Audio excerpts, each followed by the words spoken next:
Hello, everybody. Welcome back to the NBA Front Office Show. We've got a three-team trade to break down. That's right, the end of August. Here we are, and we've got a three-team trade that happened to go down just recently. Can't believe our good fortune that it also happens to include the teams that we were planning to cover today anyway in our season preview, being the Chicago Bulls and the Portland Trail Blazers. So we're going to talk all about that. Make sure you guys are following Keith on Twitter at KeithSmithNBA. Follow me at Trevor_Lane, and check out my Instagram page as well at Trevor Lane NBA, where I post a lot of outtakes and stuff like that from the different shows that we do.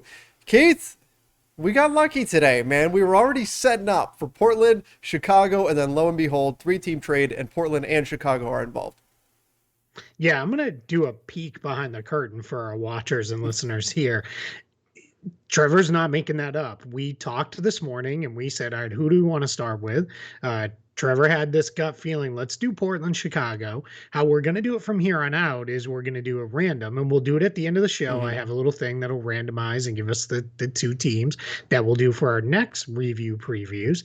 But yeah, we were Portland and Chicago were the plan. I actually had, you're going to see some graphics that we built up. Don't get overly excited. It was my best work I could put together on the fly. I'm far from a graphics guy, but we're gonna have those put together for you guys. And then as we were kind of locking in and getting ready to launch and record, lo and behold, there's this trade that involves both Chicago and Portland, and that's awesome. But let's start with the Cleveland Cavaliers first, because we're not going to talk them super in depth today. So we'll talk their part of this trade. So the trade is Lauri Markannen via sign and trade from the Bulls to the Cavs. Larry Nance Jr. to the Portland Trail Blazers, Derek Jones Jr.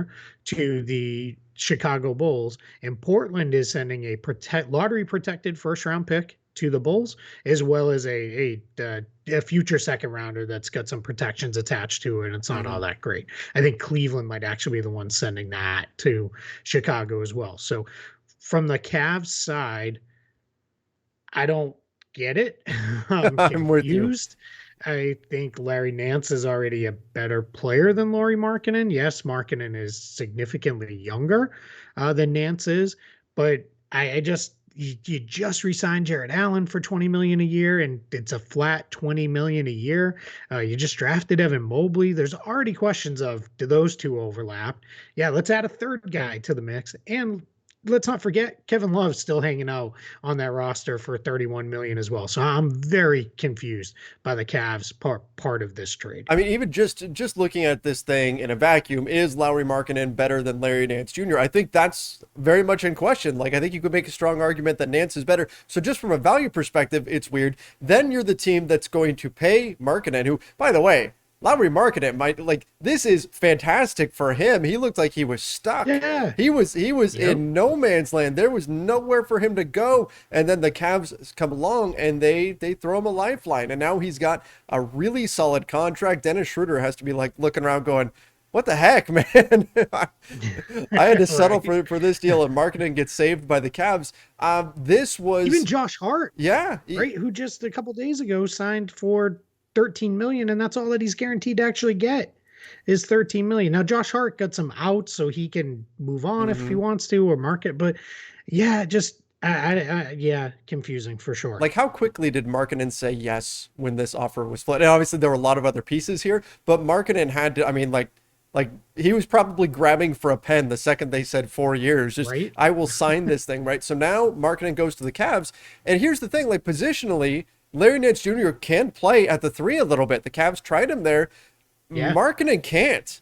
And like you said, there's already some other bigs that are there that are probably ahead of him, Evan Mobley, and then, of course, Jared Allen.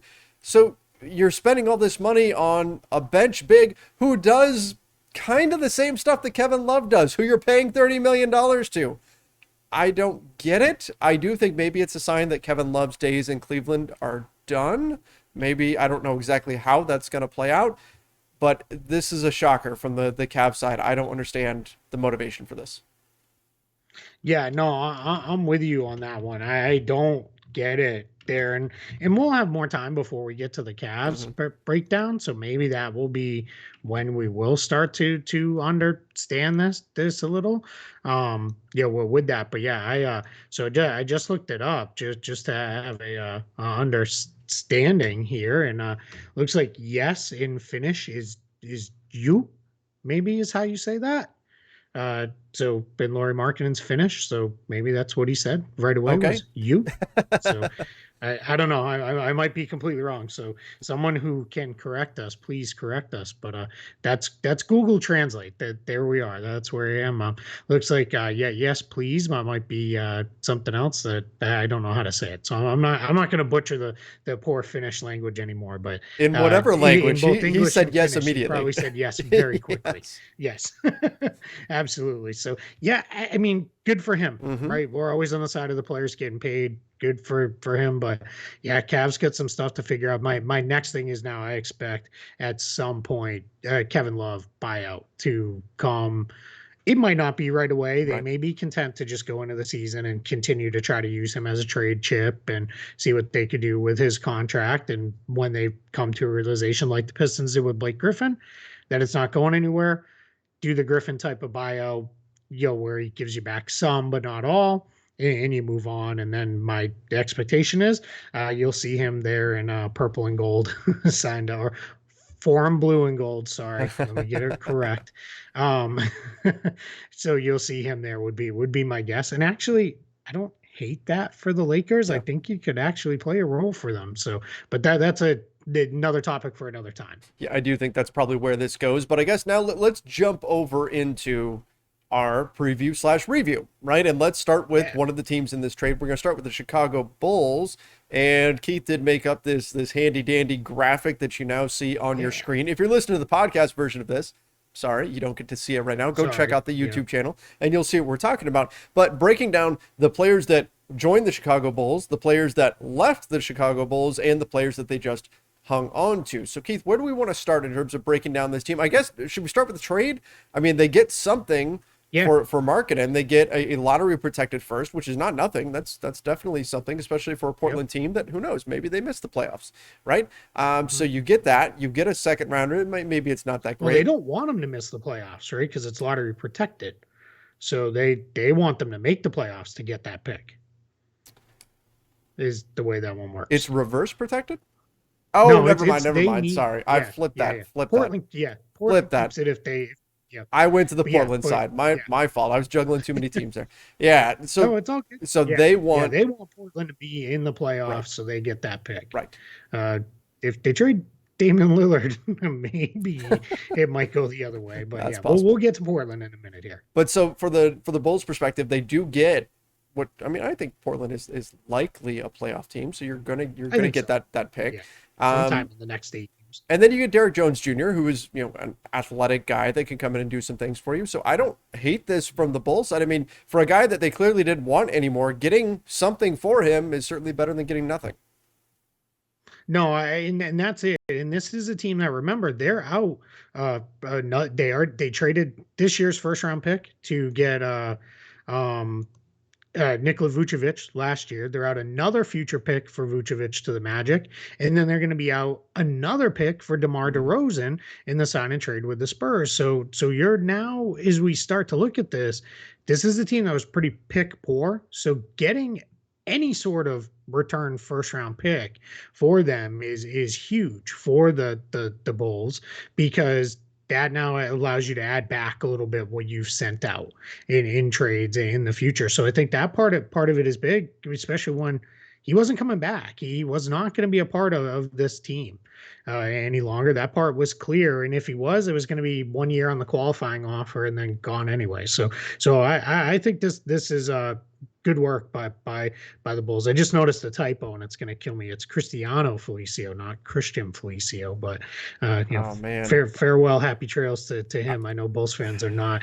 upset. So yeah, if we talk about the guys that they've added, Yeah. right in Chicago, kind of going in, they're in alphabetical order if you're looking at the graphic, but Lonzo Ball, DeMar DeRozan, Alex Caruso, those are kind of the big additions. Yeah. Of course. Their Ball came over in a sign and trade with the New Orleans Pelicans.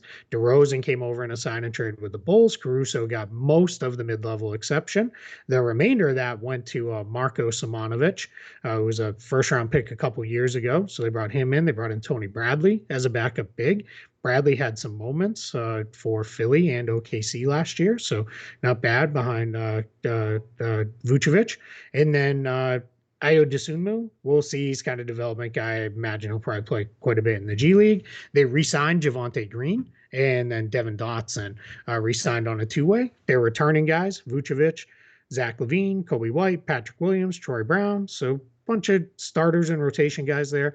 And then the losses, the kind of big losses for them: Markkanen, who we just talked about, Tomas Satoransky, Thaddeus Yep. Young, and Daniel Tice. Those are kind of the rotation losses. Everybody else are guys they were more or less always going to move on from here in the near future. So, and then, of course, a first-round pick sent out in the trade to get DeRozan. That's a future first. It's kind of confusing. It's got to go a couple years after they finish conveying the pick to Orlando, which they can't do till 2023 because they just traded 2021, and the consecutive years step-in rule comes in there. So all around, I think the Bulls did well here. I am not fully convinced, and I'll try to stick to the outline we put together.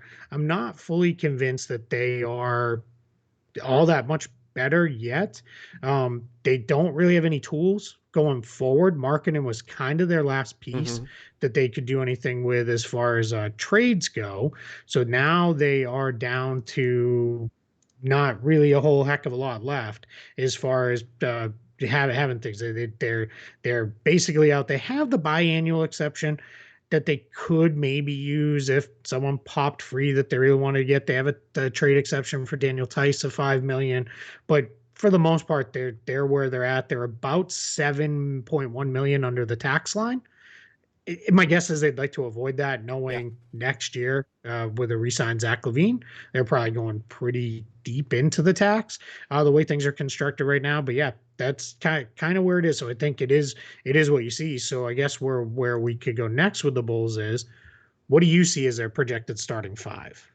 Yeah, I mean, with this Bulls roster, I guess the real question is the power forward slot, because we can say, look, you've got Lonzo, you've got Zach LaVine, with DeMar DeRozan probably comes in as a nominal three, and then at the four, I'm assuming we're probably looking at Patrick Williams sliding in and playing the four spot for them, and then Vucevic obviously is going to be your five. So I think that's the only real question mark, is maybe that four, but to me, I think the answer is just going to be Patrick Williams, and that's solid. I think the question mark that I've got for this Bulls team is defense, right? Like, I mean, and there's some questions on offense as well, but defensively, Lonzo's a solid defender. Alex Caruso is a solid defender, but a lot of the other pieces around them are not.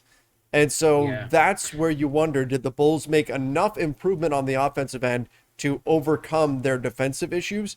I don't know that they did, but this is a team that I'm excited to watch, though. So I can't wait to see how this all comes together, because at least they're going for it. They're saying, look, we have to convince Zach LaVine to stay. We need to make the playoffs. We're going all in. We're doing everything we can. They gave DeMar DeRozan way more money than anybody expected them to. So we'll see how this all plays out. But that's what I think the starting five comes down to, is those five guys with Patrick Williams at the four. Yeah, we'll touch on these things. This is never going to be a fantasy basketball show. There's a lot of really good fantasy basketball shows, but we'll touch on things that maybe if you're a fantasy player, you could pick up on, or a daily fantasy guy or something. I think LaVine may be one of these guys whose numbers fall off a little bit, but he actually has a better season because the talent around him is better. Yeah, his efficiency goes up. I think he did a really nice job with Team USA in moments as a kind of fourth guy at times on the court, as a playmaker. I think his defensive effort in the Olympics was better than I've ever seen it, and I would love to see that carry over a good deal to the NBA. Now it's hard to bring that effort when you're playing a third game in 4 nights and you're on a back-to-back. It's in January. January, you're in game 40 out of 82. I totally get that, but at least on the big moments, I'd love to see him step up, because you're absolutely right. Lonzo's really good. Caruso's really good. I'm 100% convinced Patrick Williams starts at the 4. And I think what they do is, the better offensive forward, he gets that guy, and DeMar DeRozan gets the other guy, and off we go. DeRozan has really morphed over the last year and a half, really kind of started with the bubble into this small ball playmaking four almost is what he's functioned as offensively, where his lack of range doesn't hurt as Right. much. And here, because Lonzo has actually developed into a quality shooter away from the ball, Levine's a good shooter, Vooch is a good shooter. If Williams can shoot it, DeRozan should have plenty of room to Yeah. work and do what he needs to do. I mean, I don't know how many more years he's got left, but he remains one of the best mid-range guys in the entire NBA. So yeah, so I think looking at this, it is not one of those things where I feel at all worried about that. Now rotation, this is where I get a little concerned behind those guys. I don't love their depth. Some people are making it out like, yeah, it's not so bad. I think Caruso's Yeah. good backup Kobe guard. White. Um, Kobe White, all right. Yeah. I want to see what he does. I think you're going to have to really put him out there without Levine and without Lonzo, and really just say, go ahead and cook. You know, Hmm. be our Jordan Clarkson, our Jamal Crawford, our Lou Williams, where just get your shots up and do your thing. Um, they're bigs and forwards. I'm really not certain. I want to believe in Troy Brown Jr. and I think if he can get minutes with Lonzo and fill the wing and run the floor, maybe we'll finally see him pop. I'm not. It's hard to trust Simonovic as a rookie to the NBA. Tony Bradley's fine. He's a serviceable backup. Big man, Javante Green. All right, he can do things on occasion, but yeah. And then Derrick Jones Jr. I just want more out of him. I Yeah. always have. He can't shoot at all. So what he really is a super athletic small four. And you've got now him and Williams and DeRozan. So at least you're plug and play as far as slide in and do all the same sorts of stuff. But that's the part where I still think they need work done. They need to upgrade off the bench because I'm just not sure what they're gonna do. But if Billy Donovan staggers guys correctly, it may not matter as much because he's got a lot of depth of talent in the starting group. Yeah, I mean, this is something where you're going to have to use DeRozan in a playmaking role with the second Yep. unit. And there's little things that you can do to kind of make this work on both ends of the floor. But I do think that's a valid concern, their overall depth, because the quality of this lineup is very clearly in the starting five. And my goodness, if they have, let's say somebody goes down or heaven forbid, somebody tests positive or something like that, things could fall apart very, very quickly. And so Yeah. that's where the Chicago Bulls heading into the season, they're looking at things and they're saying, we did everything we could. We're pushing all the chips in, but at the same time, one little misstep and this could fall to pieces. And so this is going to be Agreed. a tightrope walk of a season for the Chicago Bulls. And I'm excited to watch this team, but I'm also a little worried about, about the direction this could go if things don't play out exactly right. All right. So biggest strength. I think we both feel depth is their biggest Yes. weakness. Biggest strength for this team, I think, is offensive creation. I Hmm. think they've got a lot of guys who can create offense, and I think they've got a lot of guys that can work together. So that's my answer there. And then secondary, I think their rebounding will actually be pretty good. I think they've got a bunch of guys who can get after it on the boards. Yeah, I like that. I agree with those things. I do think that Vucevic's three-point shooting is going to be a major thing for this team. I think it's going to need to be in order to keep their Hmm. spacing right. And what? I also think, I hope that he has a great season and the Bulls do make the playoffs, because I feel like, and Keith, you saw this up close, he kind of got overlooked year after year in Orlando. Like, people Hmm. didn't understand how good he is. And I think I'd like to see him in a playoff situation with the Chicago team that's going to get the spotlight with all these pieces that are there now. I would love to see him really have an opportunity to shine and kind of remind everybody in the NBA how talented he really is.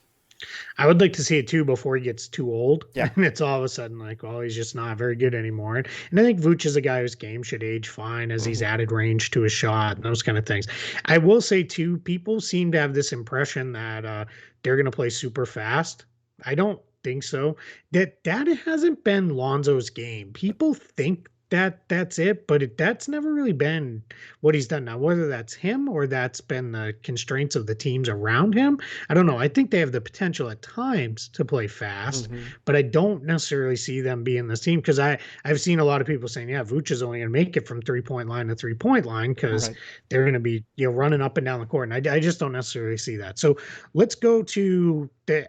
We don't do grades, but let's go to. Did they have a good offseason, a bad offseason, or are you kind of indifferent about their offseason? Where are you sitting? So I think it was a good off season. And again, I can't say for sure that they got better, but I can say they're doing everything they can to keep this thing together and take it to the next level. And I commend them for that. There's a lot of teams who will just kind of sit on the fence, stay as a treadmill team. The Bulls are doing what they can do in order to make a push right now, build themselves back into a contender, build around Zach LaVine, show him why he should stay next season in free agency. So I'm going to say it was good. Look, they landed DeMar DeRozan. They've made some big moves. Will it all work out? We'll see, but they're taking a chance, and I'm going to give them credit for that. So here's where I'm at, and I'm going to cheat just a little bit, but Okay. as you know, I like to cheat on these things. But I think they had a good offseason for this coming year. Mm-hmm. Let's see what it looks like in a year or two. Sure. Because if, That's and fair. then it'll lead, this is kind of leading into the next thing, almost like we planned an outline for this, which we did, is so my biggest remaining question for this team is, did they do enough to convince Zach LaVine to stick around? And Mm-hmm. that's a question that won't be answered until the end of the year when we see how good of a season they had and how all these pieces fit. Because if Zach LaVine looks at it and says, I'm one of the premier free agents out there this summer, see you later. I'm gonna go get everything that I can somewhere else. They're in trouble because it's not they're not going to be able to replace them because they're going to be capped out and it's going to get real messy with this. So I think for this year, great. They did a wonderful job. They're in really good shape. From there, let's see. Let's see where it goes in the future. So that's our next to last question, biggest remaining question. Mm-hmm. Did they do enough to convince Zach LaVine to stick around? Yeah, That's mine. I agree. And how much did the Olympics matter to Zach LaVine playing alongside other top tier talent? And did the Bulls get enough Yeah. of that to continue that feeling? A lot of guys, they get that experience playing with top tier guys and they go, hey, I want to do this in the NBA. This is a lot of fun. I don't know if the Bulls have checked that box for Zach LaVine or not. It'll depend on what Vucevic looks like, what DeMar DeRozan looks like, Lonzo Ball, can he take another step forward? If those things happen, maybe it's a yes, but this is, man, this is going to be a nervous season for Bulls fans, I think. And that's perfect lead into how we're going to finish these out. Mm-hmm. We're not going to, we will do our season predictions at the end before the regular season starts, and we'll give you our playoff picks and all those things. But how we're going to do this is, what is the range of finish for this team? Now, the absolute high end is winning the NBA finals. That's the biggest thing you can do in a year. And then the low end, we'll say a top 4 lottery pick, because that's the flat lottery Mm-hmm. odds. So you can't necessarily say the top pick. So we'll say top 4 lottery pick at the bottom. High end is winning the finals. What's your range? And you can pick, if you truly believe it could be anything from top 4 lottery pick to win the finals, you could say that, but then I'm going to call you out because nobody has a range that big. I think their range is on the high end, the 4 seed in the East. And that's if everything works out perfectly. I'm talking about, guys stay healthy and everything works great and everything comes together. I could see them sneaking into the 4 seed in the East. The low end, they're in the play-in tournament. I'm looking at the 9 or 10 seed as a possibility for them. I think they'll at least be able to sniff the playoffs through the play-in tournament, and that's a bigger range of outcome than I would typically like to see. But like we mentioned, it's one misstep and this thing could Mm-hmm. crumble very quickly because they are so top heavy in terms of their starting lineup and all of that, and the defensive questions. They're not going to be able to grind out wins in January by just locking down teams defensively, which we sometimes see the better teams do. So because of that, I think there's a wide range of outcomes here. So I anywhere from the 4 seed to the 10 seed is what I see. Yeah, see, so you went a little higher than me. You're a little higher on them. Yeah. I don't see them getting any higher than 6 in the East. I just can't see them being any better than that. I just don't think the defense is going to be good enough. I think it's going to take them a good month to really figure things out, how they fit together. And I think this team has pretty high on the scale of disaster potential. Yeah. I think it could get ugly for the Bulls. So I'm going to say their range is 6 to missing the play-in tournament entirely. Oh, okay. I could see that happening. I think as we do the rest of these East previews, the East is deep this year. There's only 2 teams, maybe 3, that you can look at and say they're definitely going to be bad: Orlando, Detroit, and probably Cleveland. So Other than that, everybody else looks like they're going to be going for it. And I don't think Cleveland is not going for it. I just don't think they're going to be good. I just think they're going to be bad. So, but that's different, right? Where Mhm. they're going to be trying to win games. So they're going to get some when teams aren't necessarily ready. So yeah, it's that's where I'm at. So, Well, that's a good we'll point. see. I think maybe I'm just trying to be a little too optimistic because I want to see these guys succeed, right? I want to see these Sure. guys do well. Yeah. But I mean, look, realistically, if the scenario that you just described plays out and they don't even make the play-in tournament again, Zach LaVine is gone, right? Oh, 100%. Yep. I Yep. mean, and that I guess is within the realm of possible outcomes here, but that's catastrophe for Chicago. And Yep. hopefully that's not the way this goes, but it could. Yeah. All right. We started in the middle of the country. Let's go all the way to the West Coast, about as Mhm. far away from me as you can get in the NBA. I think it actually is the furthest destination from Orlando in the NBA. Portland. Well, let's head out there. So Let's do it. let me know when you are ready. We got it. We've And got the we've graphic got it. up, Here we and go. let's start off with the Look at Blazers that side of the trade. graphic. Doesn't that look great? Look at that. All I even those color pinwheels. coded it with the team colors and Yep. everything. Yeah, I got our little pinwheels out there. It was shockingly hard to find a, a Trailblazers logo that was an accurate one. There's a lot of weird Trailblazer stuff out there. I guess Well, it's Portland living up Portland. to the It's reputation of Portland. being a weird place. Yeah. All right. Their off season until today, I would say, was extremely underwhelming. Yes. Greg Brown III was added in the draft. Ben McLemore signed to a minimum contract. Tony Snell signed to a minimum contract. Cody Zeller signed to a minimum contract. Trendon Watford was added in the draft and then signed to a two-way.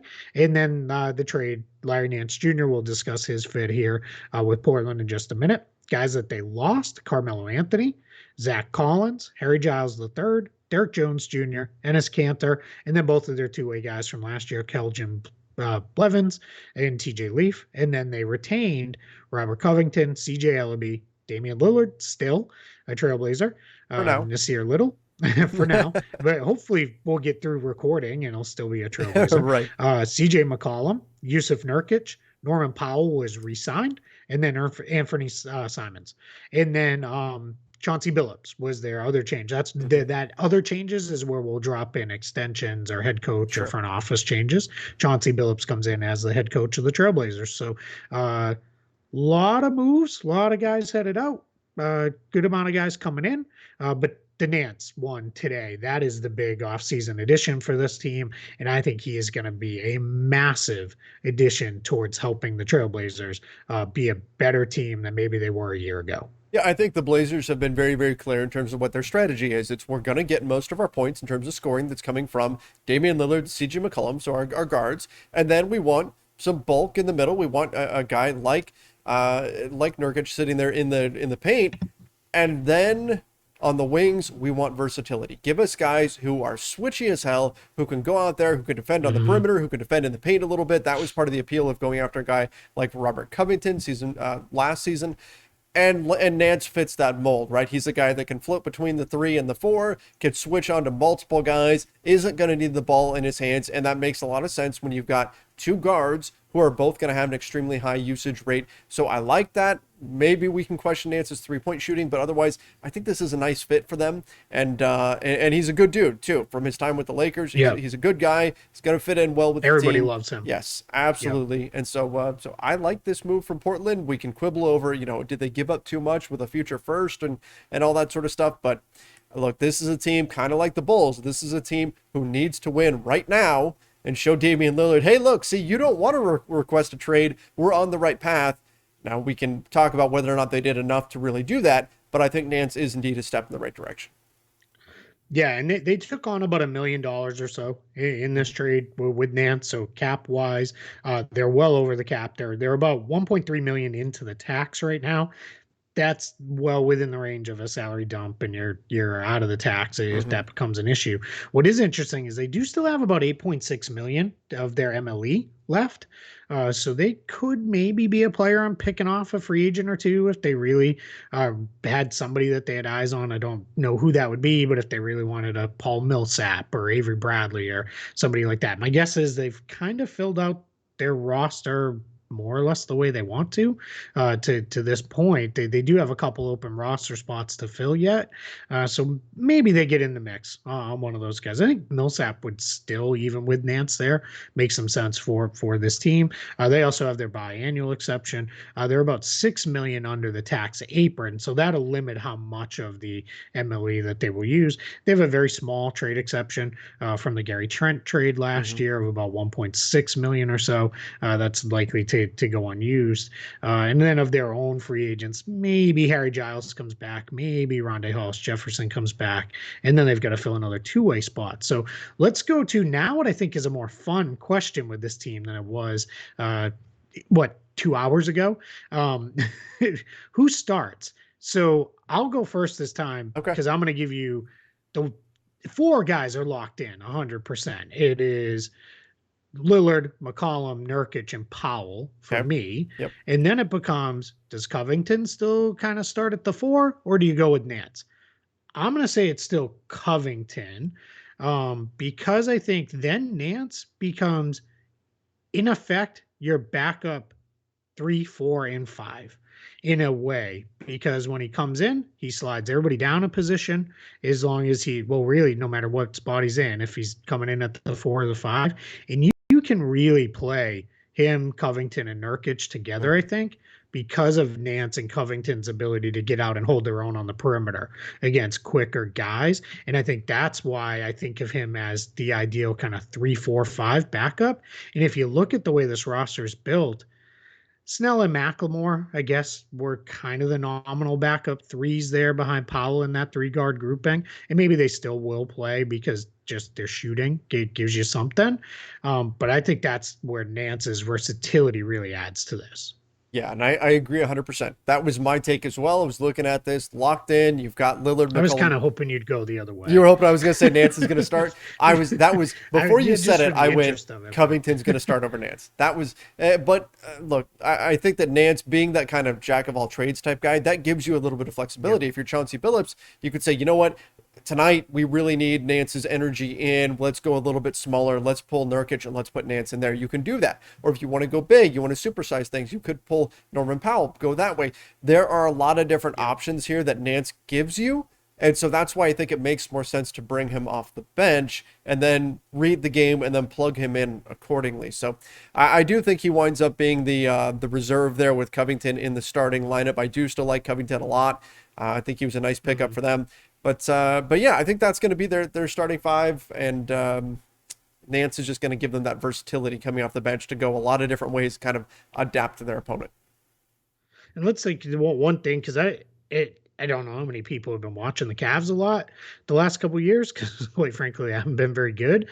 But 2 of the last 3 years, Larry Nance Jr. over 3 assists per game. That's pretty good for a guy who is nominally a big man, is mostly, I guess, thought of as a power forward in this league. That's pretty good. Still remains a somewhat decent shot blocker.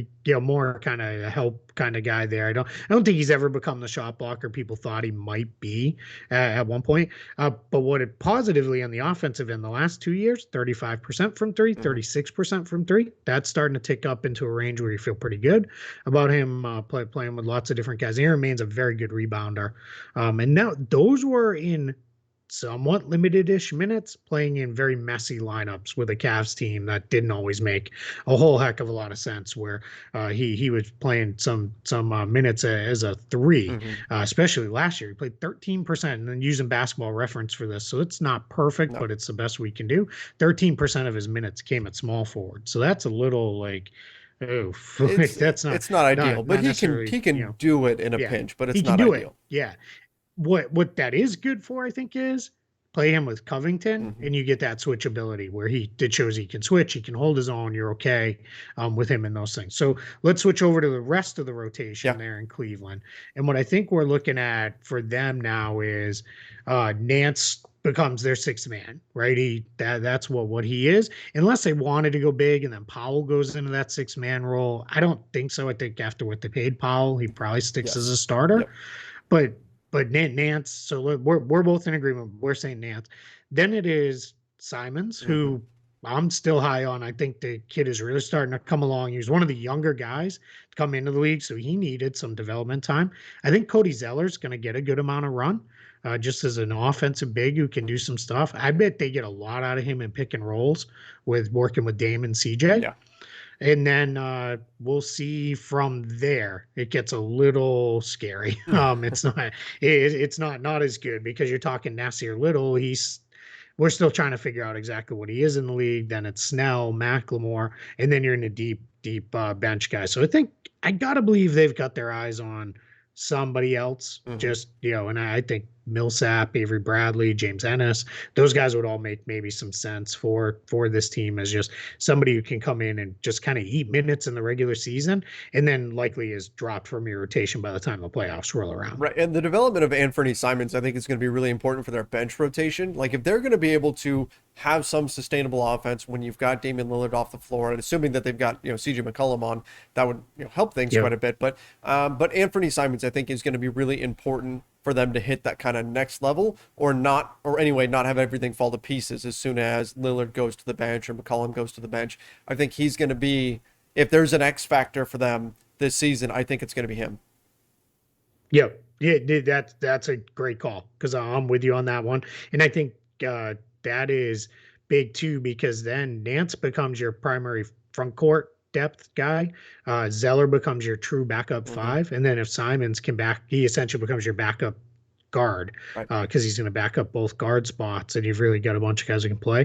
And that's where the versatility of guys like Covington, Nance, Powell come into play, because that allows you to get away with playing a few less guys in your rotation if everybody can play a few more minutes. You just don't want to put a lot of mileage on those guys in the regular season. So that's why I think someone like Snell, who still shoots it, I mean, he doesn't do much else, but he can do that. Macklemore can still kind of shoot it. Those are the guys you need, one of them or Little, to really pop and really kind of develop into something for you there that becomes good, or maybe that's not there. So, all right, let's go to their biggest strength. I think it's their offense still. I think this still has the potential to be arguably one of the top offenses in the entire league.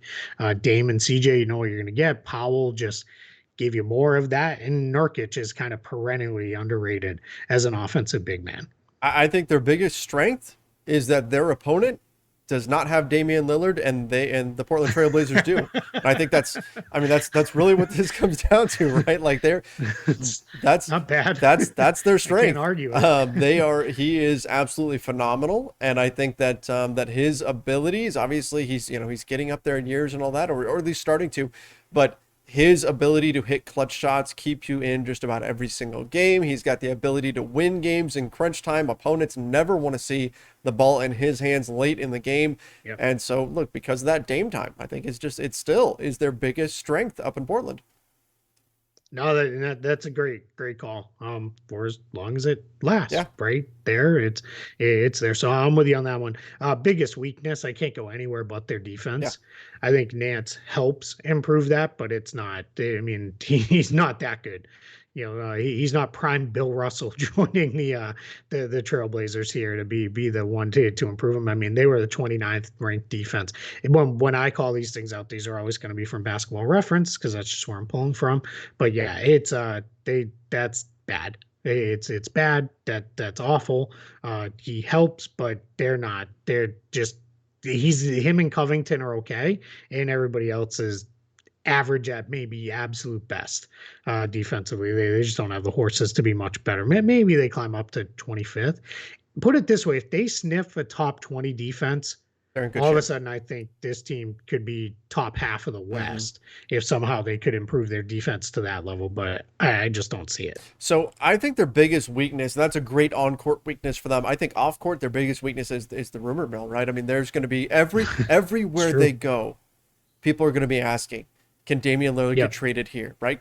When's this going to happen? When's this trade going to, are you going to request a trade yet? Every time they lose, that question is going to be hovering over them. And I think it's going to be how they manage that this season is going to be very, very telling and very important. All right, let's do a good, bad, or indifferent offseason. I'll go first this time. Bad, but less bad after today. Yeah. It's just I mean, I'm going to say what Damian Lillard said. We didn't really get the guys we wanted, and it is what it is. I mean, before today, it was a bunch of guys signed to minimum contracts, and Zeller, Snell, and McLemore, all okay role players, but all bench guys and not massive upgrades. So yeah, I think it is 100%. It is it was a bad offseason, but less bad after today's trade because I think Nance is really going to help them. When you apply the context of the Damian Lillard situation, that's where it becomes bad. Otherwise, we would say this is fine. But with the pressure that's on this franchise to retain their star, to do something, right? You look at the Bulls, right? You could say, oh, maybe it wasn't the right move, but they got DeMar DeRozan, right? They can say, look, Zach LaVine, we made move X, Y, and Z in order to get better, in order to try to build around you. Portland can't really say that, right? Everybody knew they needed to make the big move, and maybe that's why they weren't able to make the big move, because everyone knew they needed to, but they weren't able to get something major done. And that's just going to push things further towards Damian Lillard potentially asking out at some point. So that's why I think this is a bad offseason for them. Again, though, we'll fall back. We talked about this last show. Winning cures everything. So if they come out here and they win, everything's going to be just fine. But for the time being, looking at what they did this offseason, or more appropriately, what they did not do, I'm going to say it was a bad offseason for them. Yeah, so we're both in agreement there. I think it's going to be really important for this team to get off to a good start. Otherwise, it's going to be all those questions that are going to be asked anyway. They're going to be asked even more, and it's going to get really, really messy for them. So let's go to the biggest unanswered question. I'll let you answer this one because I think we're going the same place. What's going to happen with Damian Lillard? I mean, that's the question, right? What happens there if Lillard comes out day one, right? Shows up at media day and says, "I'm good. I'm happy. I'm staying here." Maybe he quiets some of those rumors, but any type of waffling or anything like that, any type of, like, if he just says, "I'm just going to focus on this season and then I'll let everything play out," it's things are it's gonna get bad. Or even we'll see. Anything like that. That's gonna be rough. So, all right, let's go to their range of finish. I'll go first on this one. High end, I still about where they were last year, which was 6th in the conference. I think they're probably the same. I just think it's a couple different teams ahead of them this time around. I think clearly the Lakers are ahead of them. I think the Jazz, the Nuggets, even with their injuries. I think then you get into Phoenix. Those 4 teams I feel very confident are ahead of them. Then it becomes Golden State. Clippers stay ahead of them. Golden State, Dallas. Can they get there? But boy, I think it's a little harder for Portland. Is the teams that were behind them and are still behind them, it's just going to be that much harder for them to hold those teams off. And because of the lingering game, they kind of feel a little bit like the James Harden Rockets, where it's like, all right, well, if I know he's there all year, I feel pretty comfortable picking them to be in the minimum in the play-in tournament. Right.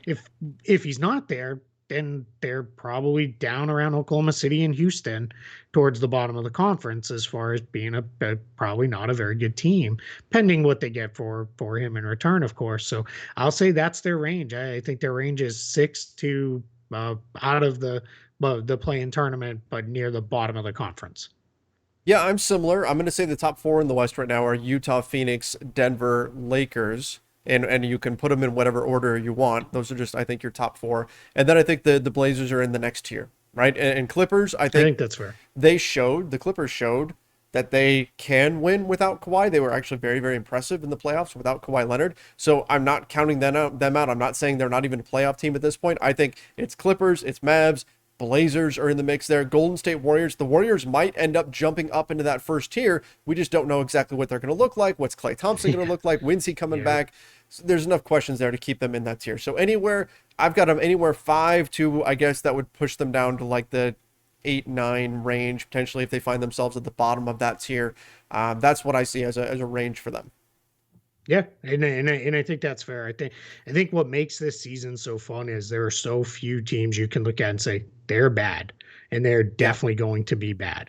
There are far more teams that you can look at and say, all right, I can see it. I can see them being pretty good, and I think that's great. So, all right, we did it. our first 2 review right. previews are in there. So hopefully you guys enjoyed this format. We think this works. This is a fun way for us to regroup. We're going to be doing these probably timing wise about every other day. Yep. But we'll do 2 teams, always one East, one West. We already decided we will do it before we finish. We'll do the randomizer to tell us our 2 teams. Should the randomizer tell us the Boston Celtics and LA Lakers should be on the same show? They will not be. We'll split them. We'll split them. We both know our audiences quite well with that one. Plus, we don't need the comment section becoming an absolute war on that day. So I wasn't even thinking about that. That's true. Yeah, but we'll do that one. And we might work in a live show on one of these if we can. Could be something we could do. But for now, we're going to keep plugging away with these. We're super excited that this is where we are. And then, of course, if there's news like there was today, we'll either start the show with it or we'll do a whole separate show if it's big enough. If it's a Ben Simmons trade or Damian Lillard trade, it will get its own show, and we will spend an entire episode just doing that. That's it, Trevor. You ready to randomize? Yeah, and just most of our show, we'll probably stick to about 30 minutes. Today's was longer because we had a trade to cover. So just so you guys know, heading up. But let's find out, who are we covering next show? Let's see. Spin that Atlanta wheel. and Dallas. Oh, I like it. Yeah. It's, you know what? Even random fate has Luka and Trey forever linked. That's it. Brilliant. It knows, and I promise you guys, I'm not gaming it at all. The only gaming of the system we are going to do is Boston and the Lakers will not be the same show. Right. So, but yep, Atlanta and Dallas in the next one. So that'll be fun. They'll be fun to cover and go from there. So, all right. So everybody, thank you so much. I'll let Trevor do the normal sign off because he's better at it than I am. But all I will add is like this video, and we're psyched to be doing this and staying with you guys all the way up to the start of training camp and all that. That's right. We can't wait for the season to start up. Make sure you do follow us right here on the NBA Front Office YouTube channel. Subscribe and turn on notifications. We are pushing for 10,000 followers by the time the season starts. So help us out. Make sure you do subscribe and follow Keith on Twitter at KeithSmithNBA. Follow me at Trevor_Lane. And you can find me on Instagram at TrevorLaneNBA. Till next time, everybody. See ya and stay safe.